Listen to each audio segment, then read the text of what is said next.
2024 IPL match number 11 Lucknow city వేదికగా మార్చి 30వ తారీఖు అటల్ బిహారీ వాజ్పేయి స్టేడియంలో Lucknow super Giants versus Punjab king match కోసం ఇరు జట్లు సిద్ధమవుతున్నాయి.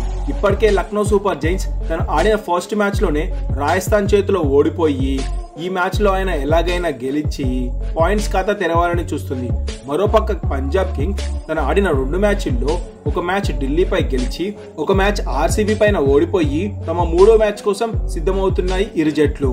అండ్ ఈ ఐపీఎల్ సీజన్ లో లక్నో సూపర్ జైంట్స్ కి ఇదే హోమ్ మ్యాచ్ కాగా అండ్ ఈ సాటర్డే రోజున ఏకైక మ్యాచ్ ఇదే.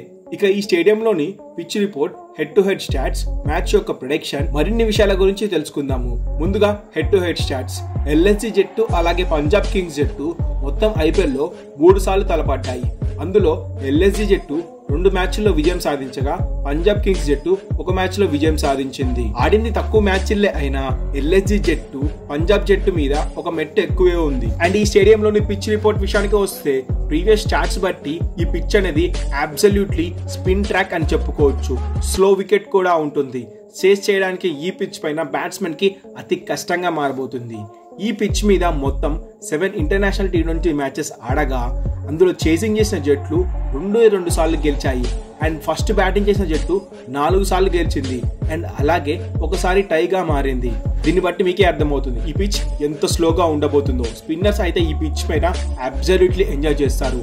And first innings average score విషయానికి వస్తే 148 రన్స్ గా నమోదైంది. ఇక సెకండ్ ఇన్నింగ్స్ యావరేజ్ స్కోర్ విషయానికి వస్తే ఈ పిచ్ పైన 140 రన్స్ గా నమోదవుతుంది. ఇంకా చేస్ చేయడం పెద్ద టాస్క్ అని చెప్పుకోవచ్చు. ఇక ఈ 2 జట్ల యొక్క స్ట్రాంగెస్ట్ ప్లేయింగ్ 11 విషయానికి వస్తే ముందుగా LSG strongest playing 11 KL Rahul, Quinton de Kock, Padikkal, Pooran, Krunal Pandya, Stoinis, Deepak Hooda, Ravi Bishnoi, Mohsin Khan, Naveen ul Haq, Yash ఠాకూర్లతో ఎల్ఎస్జీ జట్టు స్ట్రాంగెస్ట్ ప్లేయింగ్ బరిలోకి దిగే అవకాశం కనిపిస్తుంది. ఇక పంజాబ్ కింగ్స్ స్ట్రాంగెస్ట్ ప్లేయింగ్ 11 విషయానికి వస్తే Dhawan, Bairstow, Sam Curran, Livingstone, Jitesh Sharma, Shashank Singh, Harpreet Brar, Harshad Patel, Rabada, Rahul Chahar, Arshdeep సింగ్లతో పంజాబ్ కింగ్స్ స్ట్రాంగెస్ట్ ప్లేయింగ్ 11 తో బరిలోకి దిగే అవకాశాలు కనిపిస్తున్నాయి. అండ్ ఈ యొక్క మ్యాచ్ యొక్క ప్రెడిక్షన్ విషయానికి వస్తే ఎల్ఎస్జీ జట్టుకు ఈ హోమ్ గ్రౌండ్ అనేది మోస్ట్ అడ్వాంటేజ్ గా మారబోతుంది. ముఖ్యంగా రవి బిష్నాయ్ ఈ మ్యాచ్ లో ఉండడం, ముఖ్యంగా ఈ పిచ్ స్పిన్ అనుకూలిస్తుంది కాబట్టి ఈ పిచ్ పైన రవి బిష్నాయ్ అలాగే కృణాల్ పాండ్యా మోస్ట్ డేంజర్ గా మారబోతున్నారు. గైస్, ఈ వీడియో మీకు నచ్చినట్లయితే ఒక లైక్ చేయండి. మరిన్ని ఇంట్రెస్టింగ్ ఐపీఎల్ అప్డేట్స్ కోసం మన ఛానల్ ను సబ్స్క్రైబ్ చేయడం మాత్రం మర్చిపోకండి.